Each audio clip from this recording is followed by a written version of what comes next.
Hi viewers.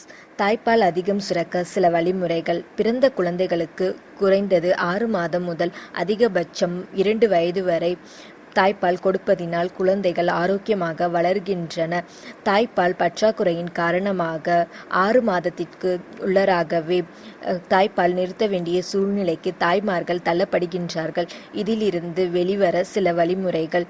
சுண்டைக்காய் தாய்ப்பால் சுரப்பை அதிகரிக்கின்றது. பூண்டு அதிகம் உணவில் சேர்த்து கொள்வதினால் தாய்ப்பால் நன்கு சுரக்கின்றது.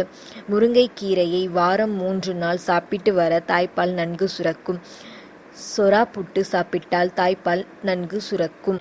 பலாக்காய் தாய்ப்பால் சுரப்பை அதிகரிக்க உதவுகின்றது. பாலக்கீரையினை அதிகம் சாப்பிட்டு வர தாய்ப்பால் அதிகம் சுரக்கும். வெந்தயத்தினை தண்ணீரில் ஊற வைத்து தினமும் சாப்பிட்டு வர தாய்ப்பால் நன்கு சுரக்கும். இது போன்று மேலும் தகவல்களை பெற இந்த சேனலை சப்ஸ்கிரைப் செய்யுங்கள். நன்றி.